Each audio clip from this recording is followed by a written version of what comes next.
एक बार की बात है, एक जंगल में बहुत ही जोरों से आंधी तूफान के साथ बारिश आती है।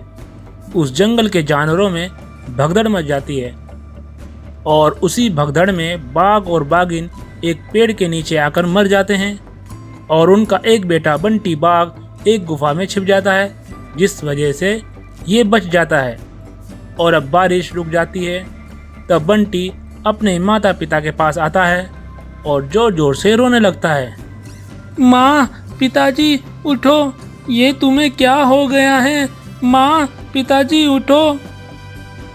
बंटी यूं रो ही रहा होता है कि तभी वहाँ पर जंगल का राजा शेर आता है, जिसका नाम शेर खान था। बाघ और बाघिन को मरा हुआ देख और बंटी को यूं रोता देख शेर खान की आंखों में आंसू आ जाते हैं। तब वे बंटी से कहता है, बेटा बंटी, मुझे बहुत अफसोस है कि तुम्हारे माता पिता इस आंधी तूफान में मर गए हैं। भला होने को कौन टाल सकता है? जी महाराज, अब मैं इस जंगल में बिल्कुल अकेला हो गया हूँ। अब मैं किसके साथ रहूंगा? बंटी बेटा, रो नहीं। आज से मैं तुम्हारा पिता हूँ और तुम मेरे साथ रहोगे। तब शेर खान बंटी को अपने साथ अपनी गुफा पर ले जाता है और वहाँ उसकी बीवी और एक बेटा भी होता है। तब शेर खान की पत्नी शेरनी बोली, अरे महाराज, आप कहाँ गए थे और ये बाघ का बेटा आपके साथ क्या कर रहा है? शेरनी, कल जो आंधी तूफान के साथ बारिश आई थी, उसमें इसके माँ बाप और कई जानवर भी मारे गए। अब ये बिल्कुल अकेला रह गया था, इसलिए मैं इसे अपने घर ले आया हूँ और आज से ये हमारा बेटा बनकर रहेगा। शेरनी बाघ को देखकर बहुत खुश हो जाती है और उसे अपना बेटा स्वीकार कर लेती है। और शेरनी अपने बेटे शेरू से कहती है, बेटा शेरू, आज से बंटी तुम्हारा भाई है। तुम दोनों एक ही साथ रहना और मुसीबत आने पर एक दूसरे की सहायता करना। लेकिन शेरू को बिल्कुल भी खुशी नहीं थी। वह बंटी बाघ को अपना भाई स्वीकार नहीं करता है और मन ही मन उससे जलता था। फिर एक दिन बंटी शेरू से कहता है, शेरू भाई, चलो जंगल में जाकर खेलते हैं, बहुत मजा आएगा। बंटी, मैं तुम्हारा भाई नहीं हूँ, इसलिए मुझे भाई मत कहो। तुम तो अनाथ हो और अनाथ ही बनकर रहो, मेरा भाई बनकर नहीं, समझे? शेरू की ये बातें शेरनी सुन लेती है और उनके पास आकर बोलती है, शेरू बेटा, ये तुम कैसी बातें कर रहे हो? बंटी अब हमारे परिवार का हिस्सा है। तुम्हें बंटी से ऐसे बात नहीं करनी चाहिए। चलो अभी माफी मांगो अपने भाई से। लेकिन शेरू माफी मांगने के बजाय वहां से गुस्से से चला जाता है। और अब काफी देर हो चुकी थी और शेरू वापस घर नहीं आया। तब शेर खान शेरनी से कहता है, अरे शेरनी, शेरू बेटा कहाँ गया? शाम हो गई है और वो अभी तक घर नहीं आया। तब बंटी बोला, पिताजी, मुझे माफ कर दो। शेरू मेरी वजह से गुस्से से जंगल में चला गया था।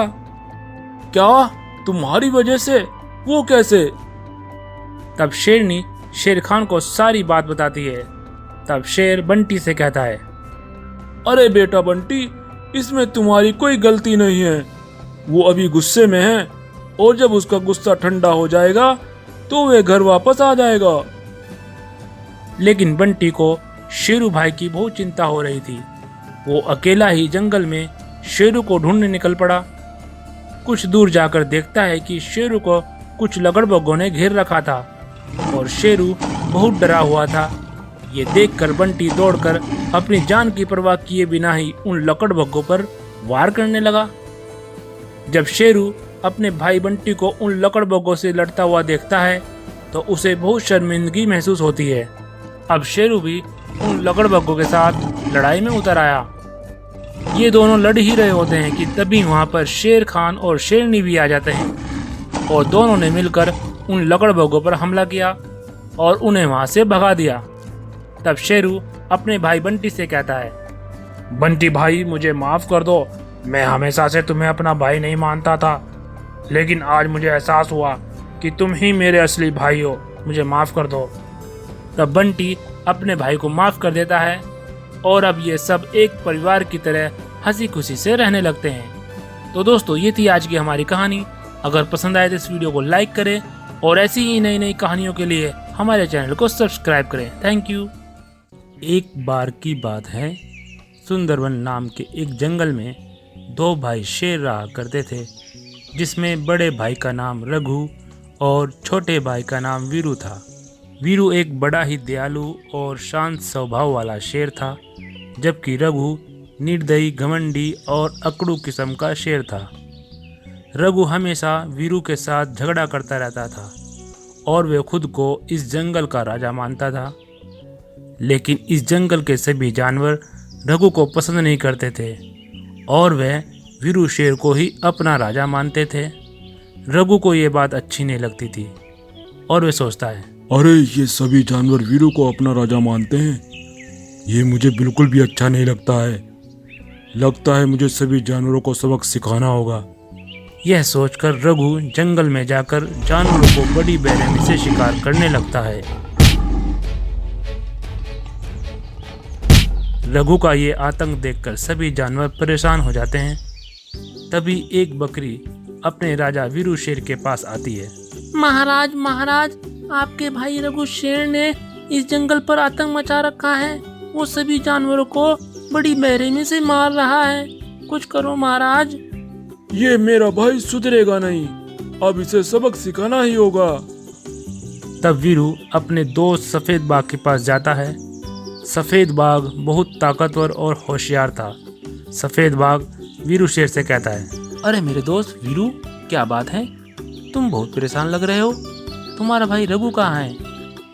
बाघ मेरे दोस्त, मैं उस मक्कार रघु के बारे में ही बात करने आया हूँ। दरअसल उस रघु ने जंगल के जानवरों को मारना शुरू कर दिया है।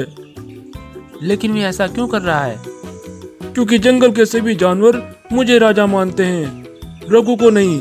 इसीलिए वो उन सब को मार रहा है। मेरे दोस्त, तुम मेरी मदद करो, हमें मिलकर उसे रोकना होगा। दोस्त, इसमें मैं तुम्हारी मदद नहीं कर सकता, क्योंकि रघु तुम्हारा भाई है। तो तुम ही अकेले उससे बात करो, क्योंकि अगर मुझे गुस्सा आ गया तो मैं उसे जान से मार दूंगा। फिर बाद में तुम मुझे ही बोलोगे कि तुमने मेरे भाई को मार डाला। नहीं नहीं मेरे दोस्त, मैं ऐसा बिल्कुल भी नहीं कहूँगा। थोड़ी देर में वहाँ पर एक गाय का बच्चा आ जाता है और रो रो कर कहता है, महाराज महाराज, आपके भाई रघु शेर ने मेरी माँ को मार डाला। अब मैं किसके सहारे इस जंगल में रहूंगा? यह सुनकर सफेद बाघ और वीरू को बहुत गुस्सा आ जाता है। तब बाघ कहता है, चुप हो जाओ बच्चे, आज के बाद वे रघु किसी भी जानवर को नुकसान नहीं पहुंचाएगा।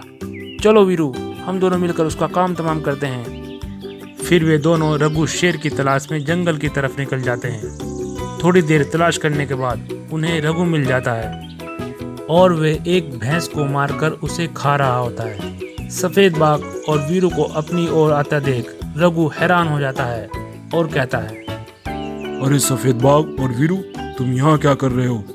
यहाँ से चले जाओ, वरना तुम दोनों के लिए अच्छा नहीं होगा। रघु, तुम ये बिल्कुल भी अच्छा नहीं कर रहे हो। ये जानवर हमारे लिए एक परिवार की तरह है और तुम इन्हें ही रोजाना मार देते हो। और तुमने एक गाय को भी मार डाला जिसका नन्हा सा बच्चा है। तुमने उसकी माँ को मार डाला और वह बच्चा किसके सहारे रहेगा? कभी सोचा है तुमने? मेरी तरफ से सब भाड़ में जाए। मैं इस जंगल का राजा हूँ और मैं जिसे चाहूँ उसे मार कर खा सकता हूँ। रघु की ये बातें सुनकर बाघ और वीरू को बहुत गुस्सा आ जाता है और वे दोनों रघु शेर पर अटैक कर देते हैं। बाघ और वीरू रघु शेर को मार मार कर उसका बुरा हाल कर देते हैं। अरे अरे भाइयों, मुझे छोड़ दो। आज के बाद मैं ऐसा बिल्कुल भी नहीं करूँगा। मुझे छोड़ दो, मुझे माफ़ कर दो। तब रघु उस जंगल से भाग जाता है और कभी वापस नहीं आता है। और अब सभी जानवर वीरू को अपना राजा बना देते हैं और वीरू सफ़ेद बाघ को अपना मंत्री बना देता है और सभी जानवर हंसी खुशी रहने लगते हैं। दोस्तों, अगर कहानी पसंद आए इस वीडियो को लाइक ज़रूर करें और ऐसे ही इंटरेस्टिंग कहानियों के लिए हमारे चैनल को सब्सक्राइब करें।